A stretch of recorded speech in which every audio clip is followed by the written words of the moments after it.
Hi, everyone. Life Coach Carissa here. I am back with you today with another topic for you that we can dig into.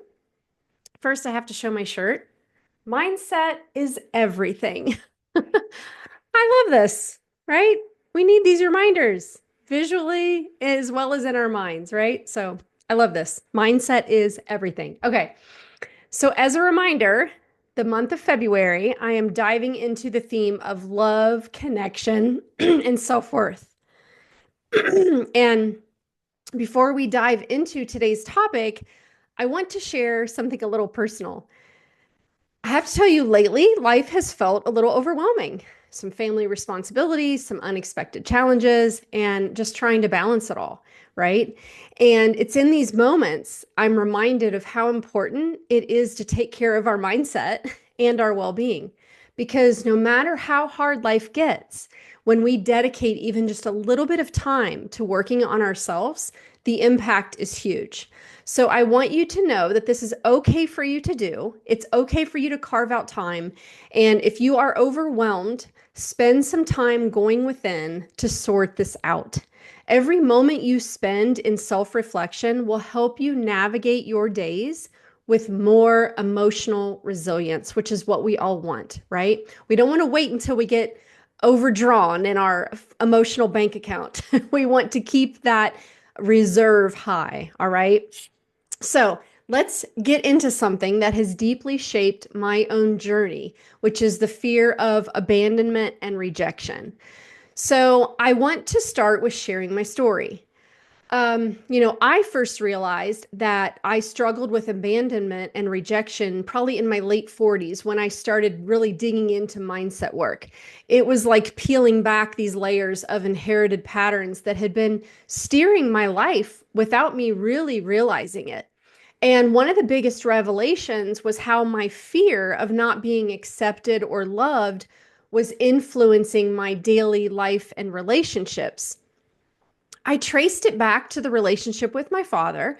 I was always seeking his love and approval, but feeling like it was never quite enough, right? And at the time, I didn't understand that his inability to express love wasn't about me, it was about his own programming and limitations. And so a defining moment for me was after I had our second child, and I was really struggling trying to balance this work and family life, and I was feeling completely drained and overwhelmed. And I remember going to my father, hoping for some reassurance, and I remember asking him, "Do you want me to stay?" Meaning, did he see value in me staying in the family business despite my having some difficulty in remaining full time with these needs of a newborn that I had at home? But he never really answered me.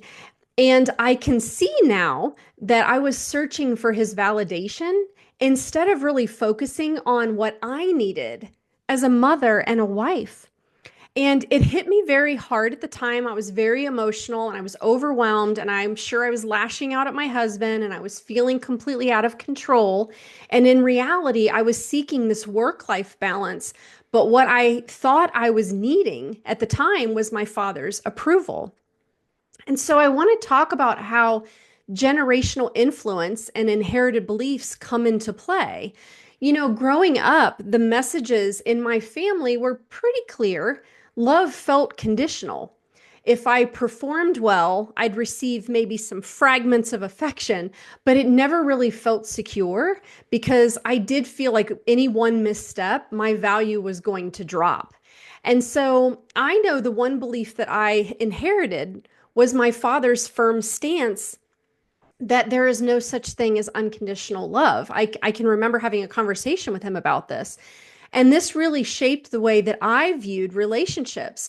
I started assuming that no one did anything purely out of love, that there had to be an ulterior motive. And this would end up playing out in my marriage, where I would create stories in my mind about why my husband was doing something, always assuming that there was like this hidden agenda. And I didn't really begin questioning these beliefs until my own transformation journey in my mid to late 40s. And I started to voice them to my husband, and he would gently challenge me. And he would say, that's not at all what I was thinking. And when I would hear that, it gave me some space to reevaluate what I believed about love and security and unconditional love. And so my healing didn't really begin until this turning point for me when my father actually had no longer had financial control over my life. And that wasn't until my, mid 30s because our family's livelihood depended upon my work in the family business. And I really felt trapped by that dependence. But once I had gained a little bit of financial independence, I could start challenging his beliefs without the fear. And so another major breakthrough came from external validation. I remember when I joined a college advisory board, I felt unprepared and insignificant. But within a short time, I was being praised for my insights by the director. And the same thing happened in a business peer group that I joined. And I would go in feeling very small and I would leave realizing my value. And these experiences really did help me start believing in myself in a way that I never had before. Now, to help you on your journey, I want to share one of the biggest mindset shifts that helped me were daily affirmations. I was using this acronym EAT, EAT for equal airtime. And if I had a negative thought, I had to counter it with an equally strong positive thought, right? Both of these could be true, but I was choosing to only believe the negative thoughts. So when I would challenge myself that I had to come up with this equally positive, strong thought, it really did start shifting my mindset, right? And I would have this on post-it notes near my bed, on my bathroom mirror, on my phone, on my computer. So I was constantly feeding these new affirmations in my mind. And another thing I did was I started visualizing my negative self-talk as like this inner roommate in my head, right? This person was messy and unkempt and was just very difficult and just pessimistic. And so I separated myself from that and I started realizing like this is someone who can talk, but doesn't really get to run my life. And so that was a very powerful mindset shift that helped me in the beginning of my journey. So, those are two little nuggets that I want to leave with you. And then I want to give you some practical takeaways for how you can start healing, right? If you're struggling with a fear of abandonment, which can come from many different sources of experiences that happen to you, I just want to give you some place to start, right? So, number one, look at where your story began. Ask yourself, when did I first start believing I was unworthy of love? Was that belief actually true? Place that burden where it belongs on the circumstances of or the people that really heavily influenced it, right? Not on yourself. Number two is to get conscious. Living on autopilot really keeps us stuck.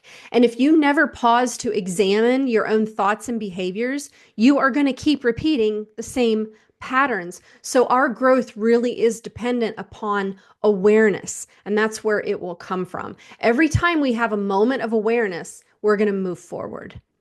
Number three is to rewrite your narrative. Just because you inherited a belief about love, security, or self-worth doesn't mean it's true for you now. I talk to so many women who maybe were abandoned in some way by their parents or caregivers when they were younger, and that has carried with them into their adult relationships.